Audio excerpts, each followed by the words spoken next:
ለተከታታይ 6 ወራቶች ሲሰለጥኑ የነበሩ የ64ኛ ክፍለ ጦር እግረኛ ሰራዊት በሸበል በረንታ በደማቅ ሁኔታ ተመረቁ። ዞብላምባ ክፍለ ጦር 4ኛ ወይንበረኛው ሻለቃ ራያ ቆቦ ተኩለሽ ዙሪያ ያለውን የፋሽስቱ ሰራዊት አንዱን ምሽግ ሙሉ በሙሉ በመደምሰስ ታላቅ ድል ተጎናጸፉ። 88ኛ ክፍለ ጦር በጠላት ላይ የተሳካ ኦፕሬሽን አካሄደ።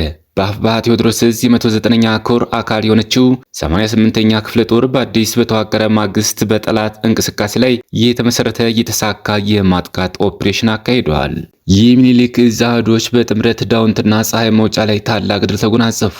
የኢትዮጵያ ብር በሁለት ወራት ውስጥ በዶላር ላይ ከ11 በመቶ በላይ ተዳከመ።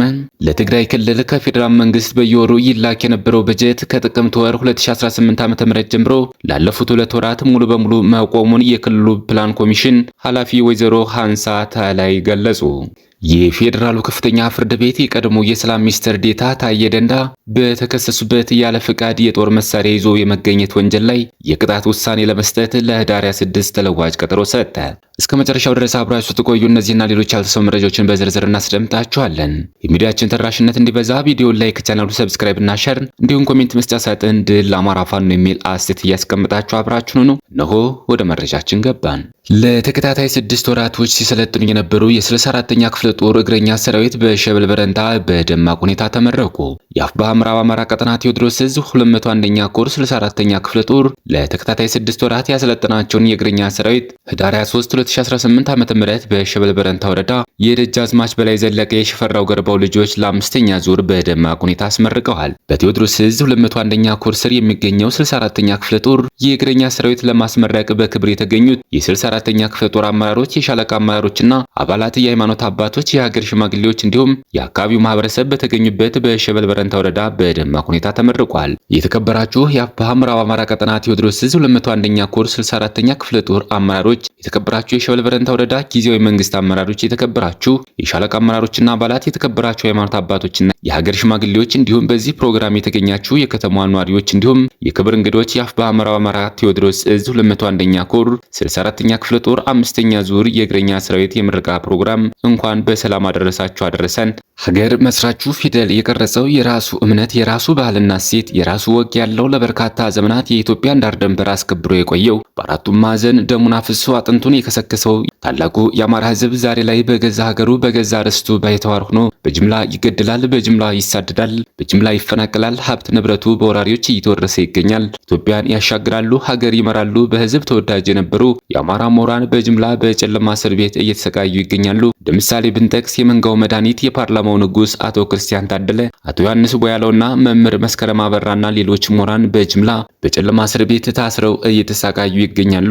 የአብይ አህመድ አረመናዊ ስርዓት የአማራን ህዝብ ለማጥፋት የአጭርና የረጅም ጊዜ እቅድ በማውጣት በዓለም ላይ ተደርጎ የማይታወቅ ለማየት የሚሰቀጥጡ ዘግናኝና አስነዋሪ ተግባር እየፈጸሙብንና እያስፈጸሙብን ይገኛሉ። ይህ ሁሉ ድርጊት የሚፈጸሙት ከአማራነታቸው ይልቅ ሆዳቸው የግል ጥቅማቸው በልጦባቸው ባንዳ በሆኑ አመራሮችና ሚኒሻዎች ጭምር ነው። ክቡራትና ክቡራን እንዲሁም ተመራቂዎች ይህ ድርጊት የሚፈጸመው አማራ በመሆናችን ብቻ ነው። የአማራ ህዝብ በአማራነቱ ብቻ እንዲጠፋ የተፈረደበት ህዝብ ከሆነ ውሎ አድሯል። በመሆኑም የአማራ ህዝብ መዳኛ መንገድ አንድም በክንዱ አንድም በእግዚአብሔር ኃይል ብቻ ነው። የአማራ ህዝብ እንደ ህዝብ የመኖር መብቱን ማስከበር የሚችለው አማራ አንድ ሆኖ በጋራ መታገል ስንችል ብቻ ነው። በመሆኑም ይህንን የአረመኔያዊ አገዛዝን ለአንዴና ለመጨረሻ ጊዜ ነቅሎ ለመጣል የደጃዝማች በላይ ዘለቀ ልጆችና የሽፈራው ገርባው ልጆች በአፋብኃ ምዕራብ አማራ ቀጠና ቴዎድሮስ ዕዝ 201ኛ ኮር 64ኛ ክፍለ ጦር አደረጃጀት ስር ታቅፈው በተለያዩ ቦታዎች የውጊያ እቅዶችን በማቀድ ረሃቡ፣ የውሃ ጥሙ፣ ብርዱ፣ ሙቀቱ ሳይበግራቸው በርካታ ውጊያዎችን በማድረግ በርካታ ገድል ሲፈጽሙ ቆይተዋል። በዚህ ሰዓት 64ኛ ክፍለ ጦር በድርጅቱ አፋብኃ ቴዎድሮስ ዕዝ የሚሰጣቸውን የትኛውንም አይነት ወታደራዊ ግዳጅ ሚሽን በብቃት ከመፈጸም ጎን ለጎን በዚህ ፈታኝ ወቅት ህዝባችንን በመልሶ ማደራጀት፣ ወታደሩን በመልሶ ማሰልጠን፣ ወጣቱን በልዩ ልዩ ስልጠናና የውትድርና ሳይንስ በመስጠት ግዙፍ ኃይል እየገነባን ይገኛል። በዚህም ለጠላት ኃይል ቅስም መስበሪያ፣ ለወዳጅ ደስታን ይዞ መጥቷል። በሸበል በረንታና በነማይ ምድር ጀግኖች አባቶቻችን ደማቸውን አፍሰው አጥንታቸውን ከስክሰው ሀገራችን ከቀይ ግዛትና ከባርነት ነጻ አድርገው ለትውልድ ያስረከቡበት የአርበኞች መሰባሰቢያ ከሆኑት ውስጥ ይህ አካባቢው አንዱ ነው። በዛሬው ዕለት ህዳር 23 2018 ዓ.ም በሸበል በረንታ ለመሰባሰባችን ምክንያት የሆናችሁ የ5ኛ ዙር እግረኛ ተመራቂ አባላት እናንተ የደጃዝማች በላይ ዘለቀ፣ የሽፈራው ገርባው፣ የእጅጉ ዘለቀ ልጆች ናችሁ። በዚህ ቅዱስ በሆነው የአማራ ሕዝብ የትጥቅ ትግል በስም ዘርዝረን የማንጨርሰው ጀግኖች የትግል ጓዶች ከጠላት ጋር ተናንቀው ብዙ ዋጋ ከፍለው ተለያይተውናል። በመሆኑም ድርጅታችንና መሪያችን ከትግል ጠላፊዎች እንድትጠበቁ አደራ እያለ እኛ ለእናንተ አደራ የምንሰጣችሁ መሪዎቻችን በብዙ ስቃይና መከራ ውጣ ውረድ ጀግኖች ውድ ሕይወታቸውን የገበሩበት ትግል ተቀብላችሁ የድል ባለቤት እንድታደርጉት አደራ እንላለን። በመጨረሻም በመላው አማራ በአማራ ሕዝብ ላይ ጦርነት ያወጀውን የአማራን ሕዝብ የአረመናዊ ድርጊት በመስራት በርካታ ግፎችና ወንጀሎችን እየሰራ የሚገኘው የአብይ አህመድ ጡት ቆራጭ አረመናዊ አገዛዝ ለአንዴና ለመጨረሻ ጊዜ ለማስወገድ ለሚጠበቅብን ሁላችንም በዚህ የምረቃ ፕሮግራም የምትገኙ በሙሉ ራሳችሁን ዝግጁ እንድታደርጉ እያል ለተመራቂ ፋኖች መልካም የምረቃ ጊዜ መኛለሁ ሲል ለተመራቂዎቹ መልእክቱን አስተላልፏል ሲል ፋኖ ይበልጣል ጌት የምትኩ አፋብኃም ምዕራብ አማራ ቀጠና ቴዎድሮስ 201ኛ ኮር 64ኛ ክፍለ ጦር ህዝብ ግንኙነት ኃላፊ መልእክቱን ለተመራቂዎች አስተላልፏል። በሌላ መረጃ ዞብላምባ ክፍለ ጦር 4ኛ ሻለቃ ራያ ቆቦ ተኩለሽ ዙሪያ ያለውን የፋሽስቱ ሰራዊት አንዱን ምሽግ ሙሉ በሙሉ በመደምሰስ ታላቅ ድል ተጎናጸፉ። ዞብላምባ ክፍለ ጦር 4ኛ ሻለቃ ህዳር 23 ከቀኑ 10 ሰዓት ላይ ራያ ቆቦ ተኩለሽ ዙሪያ ካሉት የፋሽስቱ ሰራዊት ምሽጎች አንዱ ላይ በሪያርዶ ከሚበላበት ተሰበው በመግባት ምሽጉን ሙሉ ለሙሉ በመስበርና በርካታ ኃይሉን በመደምሰስ ብሎም በማቁሰል ታላቅ ድል ተጎናጽፈዋል። የጠላት ኃይል ምንም አይነት ዋርድያ ባላስቀመጠበትና በሌለበት ሁኔታ ምሽጉ ላይ በሪያርዶ በሚበላበት ቀን 10 ሰዓት ላይ ተስበው በመግባት እስከ ምሽቱ 12 ሰዓት ድረስ ሲረመርሙት አምሽተው ታላቅ ጀብድ በመፈጸም ታላቅ ድል ተጎናጽፈዋል። ከዘመቻ አርበኛ ደም አሊ አባናደው ማግስት ፋሽስቱ አገዛዝ ቤተ አማራ ከነበሩት እዞች በተጨማሪ ሁለት እዝ በማስገባት ወረራ ቢያደርግም ሚኒሊክ እዝ ጠላትን ወደሚመታበት ወረዳ በማስገባት ወደ ደፈጣ ውጊያ በመግባት ሲያመች ደግሞ መደበኛ ውጊያ በማድረግ በርካታ ኃይሉን ሙትና ቁስለኛና ምርኮኛ እያደረገ በተጨማሪ እያስኮበለለ እያፈራረሰው ይገኛል። ይህ ሚኒሊክ እዝ አህዶች በጥምረት ዳውንትና ፀሐይ መውጫ ላይ ታላቅ ድል ተጎናጸፉ።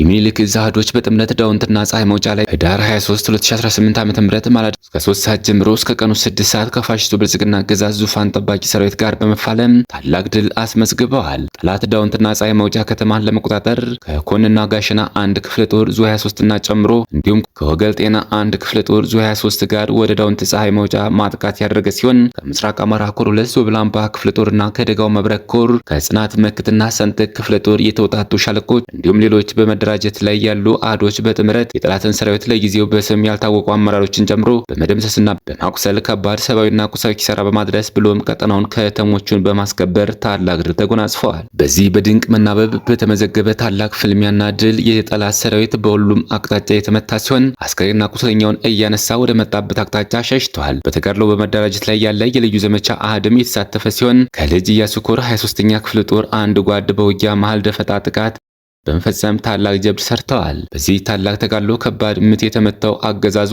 ከፍተኛ ድንጋጤ ውስጥ የገባ ሲሆን የደላንታ የወገል ጤና የብልጽግና ካድሬዎችና አመራሮች ተከብናል፣ መላም የለን እያሉ ወደ ደሴ ከተማ መሸሽ ጀምረዋል። ውጊያው አሁንም ሌሎች አህዶች ተጨምሮበት ተጠናክሮ ቀጥሏል።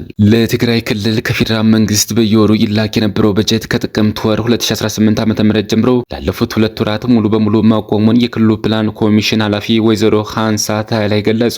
ይህ የሆነው በማዕከላዊ መንግስትና በህወሓት መካከል ያለው የፖለቲካ ውጥረት የፕሪቶሪያውን ስምምነት ለአደጋ እያጋለጠው ነው በተባለበት ወቅት መሆኑ የጉዳዩን አሳሳቢነት ጨምሮታል። ኃላፊዋ እንዳሉት ከቆመው በጀት መካከል ከጦርነቱ በኋላ በየወሩ ይከፈል የነበረው 844 ሚሊዮን ብር የካፒታል በጀት በፌዴራል መንግስት በኩል በክልሉ የሚተዳደር ይገኝበታል። ለ2018 ዓ.ም ለትግራይ ክልል ከተመደበው 18.8 ቢሊዮን ብር ውስጥ ከጥቅምት ወር ጀምሮ ምንም አይነት ክፍያ እንዳልተፈጸመ ወይዘሮ ሃንሳ ተናግረዋል። በተጨማሪም ለአዲሱ የደሞዝ ማሻሻያ ተብሎ ለመስከረም ወር የተላከው 481 ሚሊዮን ብር በነበረው ሰፊ ልዩነት ምክንያት ሳይከፈል መተላለፉን ገልጸዋል። አሁን ግን የጥቅምትም ሆነ የህዳር በጀት አልመጣም ብለዋል። የክልሉ ጊዜያዊ አስተዳደር ፕሬዝዳንት ጀነራል ታደሰ ወረደ በበኩላቸው በህዳር ጽዮን በዓል ላይ ባደረጉት ንግግር በጀት ባለመምጣቱ አስተዳደሩ ወራዊ ደሞዝ እንኳን መክፈል ለማንችልበት ደረጃ ደርሰናል ሲሉ መናገራቸውን መዘገባቸው ይታወቃል። በጀቱ በመቋረጡ ምክንያት በተለይም በገጠር ወረዳዎች የመንግስት አገልግሎት መቋረጡ መጀመሩን የገለጹት ወይዘሮ ሃንሳ ክልሉ የራሱን ገቢ ለመሰብሰብ እንኳን በጀት እንደሚያስፈልግ እንደሚያስፈልገው ጠቁመው በከባድ ችግር ውስጥ ነን ብለዋል። ስለ በጀት መቋረጡ ምክንያት ከፌዴራል መንግስቱ ገንዘብ ሚኒስቴር ለማብራሪያ ያደረግነው ጥረት አልተሳካም።